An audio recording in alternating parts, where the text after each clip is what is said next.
Con su permiso, señor presidente. Muy buenos días. Voy a presentar el avance de cero impunidad del 20 de enero al 4 de marzo. Adelante. Tenemos 5 extradiciones por parte de la Fiscalía General de la República. Este es un ciudadano estadounidense que fue extraditado a México, requerido por un juez en el estado de Chihuahua por delito de feminicidio. El resto son 4 mexicanos que fueron entregados a diferentes cortes de los Estados Unidos por homicidio, 2 por asociación delictuosa contra la salud y portación de arma de fuego y por secuestro y abuso sexual. Adelante. Tenemos como detenciones importantes a Nelly Jacqueline o Nelly Yanel, que fue detenida por la Fiscalía del Estado de Hidalgo con el apoyo de CONACE y de la Fiscalía del Estado de México, tras cumplimentar una orden de aprehensión en su contra por el delito de desaparición forzada cometida por particulares en agravio de un bebé de 3 días de nacido, esto en Pachuca, Hidalgo, el pasado 25 de enero. De acuerdo a las investigaciones, la señora Nelly Jacqueline, de oficio niñera, sustrajo a la menor tras drogar a sus padres y lo trasladó al Estado de México, donde finalmente el bebé fue localizado con vida en el municipio de Valle de Chalco. Adelante. Dulce María N. fue detenida el 21 de febrero de este año por la Fiscalía del Estado de México con el apoyo de CONACE, tras cumplimentar una orden de aprehensión por el delito de secuestro en agravio de un hombre de identidad reservada en Tenango del Valle. La víctima fue privada de su libertad por varias personas cuando se encontraba fuera de su domicilio en San Miguel Valderas. A la familia de la víctima se le exigió una cantidad de dinero misma que fue depositado a la cuenta bancaria de la hoy detenida y la víctima continúa sin aparecer. Adelante. Tenemos la detención de Arturo N.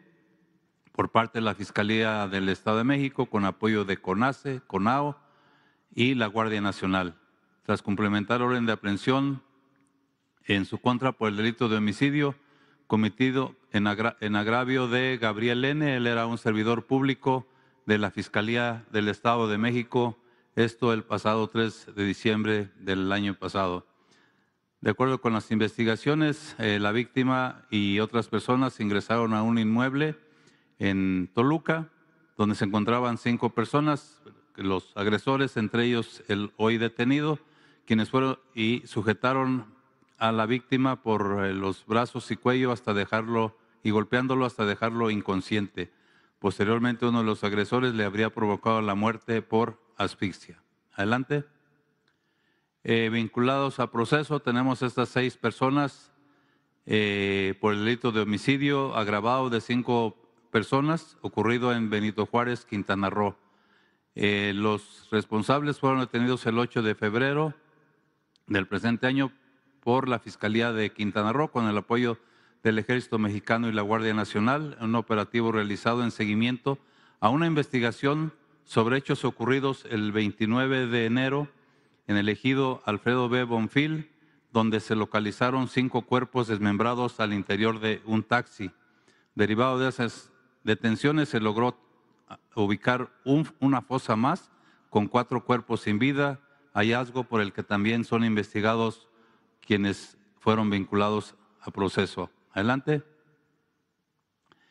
Tenemos el caso de vinculado a proceso Elías N. Él era policía municipal en Cuautitlán de García Barragán. Fue vinculado a proceso por el delito de desaparición forzada de personas en agravio de 2 activistas indígenas, Javier N. y Quinio N. Esto en mayo del 2022 en la comunidad de Ayotitlán, Jalisco.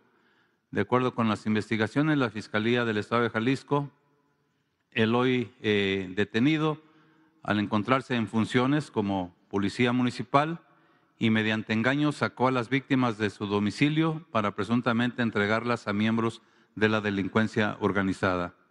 Horas después, las víctimas fueron localizadas con vida tras recibir amenazas presuntamente por su actividad de defensores en la Sierra de Manatlán. Aquí hay un dato, el activista Higinio N. en otro evento similar, pero en el año 2023 fue privado de la vida. Sin embargo, este es un delito que no se le achaca, no se le carga al policía Elías N. Adelante. Tenemos esta sentencia de 13 años y 2 meses de prisión a Luis Enrique N. mediante un procedimiento abreviado, tras acreditar su responsabilidad en el delito de desaparición cometida por particulares en agravio del activista Cruz Soto Carabeo en octubre del 2019 en Guasapares, Chihuahua. De acuerdo con las investigaciones de la Fiscalía de Chihuahua, Paulino N., entonces director de Seguridad Pública de Temoris, contrató a Luis Enrique N. y otros para privar de la libertad al activista y mantenerlo oculto por 7 días. El día 20, que era el 7º día, Soto Carabeo fue encontrado sin vida en la localidad de Lechuguilla. Ya han sido sentenciadas otras 5 personas, entre ellas Paulino N. Adelante. Esta sentencia de 5 años de prisión a Ismael N. y José N.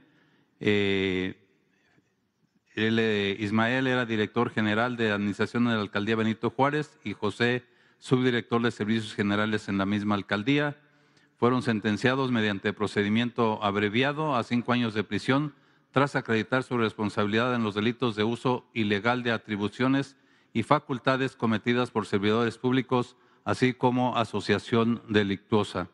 Esta resolución judicial derivó de una investigación realizada por la Fiscalía de la Ciudad de México respecto a una red de corrupción en materia de bienes raíces en la alcaldía Benito Juárez.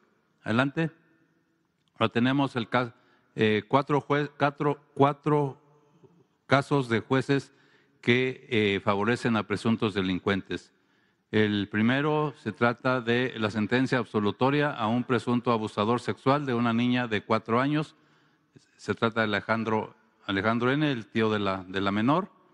Aquí el juez Juan Manuel Alejandro Martínez Vitela dictó sentencia absolutoria y libertad inmediata a favor de Alejandro N., acusado de abuso sexual, ya que a su consideración faltaron pruebas suficientes para justificar el abuso sexual a la menor. La Fiscalía del Estado de México está en proceso de apelar esta sentencia. Y aquí el juez pasó por alto el protocolo para juzgar con perspectiva de infancia y adolescencia este caso. Adelante. Este otro caso es el cambio arbitrario de una medida cautelar a 4 procesados en Tijuana que habían sido detenidos en marzo del 2023 tras unos cateos realizados por la Fiscalía General de la República en Tijuana, Baja California. Aquí el juez Óscar Saúl Cortés Ortiz suspendió una audiencia intermedia y de manera unilateral modificó la medida cautelar de prisión preventiva justificada que había en contra de las 4 personas procesadas por delitos contra la salud y posesión de armas de fuego, cambiando dicha medida por excarcelación temporal domiciliaria. Para cumplir con lo anterior, el juez Cortés Ortiz ordenó que el resguardo se hiciera en uno de los inmuebles asegurados y, de no ser posible, que la Fiscalía tendría que pagar un hotel. Finalmente, ordenó que el resguardo se realizara en el inmueble en el que se encontraba alojado su defensor. Por dicha determinación, los procesados estuvieron 3 días en un alojamiento rentado por su defensor y posteriormente reingresados al Cerezo de Tijuana. Por este caso, el juez Cortés Ortiz en los medios y redes sociales ya es conocido como el juez Gran Turismo. Adelante. Tenemos el caso del homicidio de la periodista María Elena Ferral en Papantla, Veracruz. Aquí la jueza Natividad Regina Martínez Ramírez otorgó un amparo a Antonio N., acusado de participar en el homicidio de la periodista María Elena Ferral, para que el juez de control de Papantla deje insubsistente el acto de vinculación a proceso de fecha 12 de diciembre del 22 y emita uno nuevo en el que se establezca que no se acreditó la probable participación del imputado en los hechos. Esta determinación fue confirmada posteriormente de manera unánime por los magistrados del Segundo Tribunal Colegiado en Materia Penal del Séptimo Circuito. Antonio N. obtuvo su libertad el 28 de febrero, luego de que la jueza Martínez Ramírez ordenara al juez de Papantla dar cumplimiento al amparo otorgado de manera inmediata. Adelante. Este es el caso de cambio de medida cautelar a Emilio N., exdirector general de Pemex. El 19 de febrero de este año, el magistrado Juan Pedro Contreras Navarro otorgó un amparo a Emilio N. para dejar sin efecto la medida cautelar de prisión preventiva justificada que había en su contra desde el 2022 y que subsistan aquellas medidas no privativas de libertad que le habían sido impuestas en julio del 2020. Entre las medidas retomadas por el magistrado Contreras Navarro se encuentran la colocación de brazalete electrónico, prohibición de salir del país y la presentación periódica quincenal.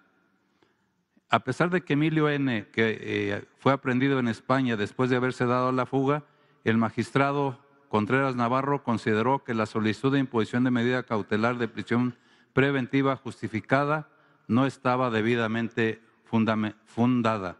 Adelante. Son del mismo caso. En 3 ocasiones, 3 jueces han apoyado, favorecido a Emilio N. El primero fue el juez Genaro Alarcón López, lo benefició indebidamente, excluyéndolo de su responsabilidad del pago por la reparación del daño en el caso de agronitrogenados, alegando que dicho pago ya lo había realizado Alonso N., lo cual nada tiene que ver con la responsabilidad directa de Emilio N. Posteriormente, la jueza Ana Lilia Osorno Arroyo declaró improcedente la acción de extinción de dominio promovida por la Fiscalía General de la República en contra de Emilio N. por la adquisición de un inmueble de más de 38 millones de pesos de procedencia ilícita y ordenó levantar el aseguramiento del inmueble, ya que consideró que no se aplicaba la nueva normatividad del año 2019 porque la adquisición del inmueble se había realizado en el año 2012. Y finalmente el caso que mencioné del magistrado Juan Pedro Contreras Navarro, que le otorga el amparo para cambiar de medida cautelar de prisión preventiva justificada a otra no privativa de libertad. Esto significa que Emilio N. no ha ganado ningún juicio y solamente ha obtenido privilegios procesales por parte del Poder Judicial Federal. Sería cuánto, señor presidente. Me permito ceder el micrófono a mi almirante secretario.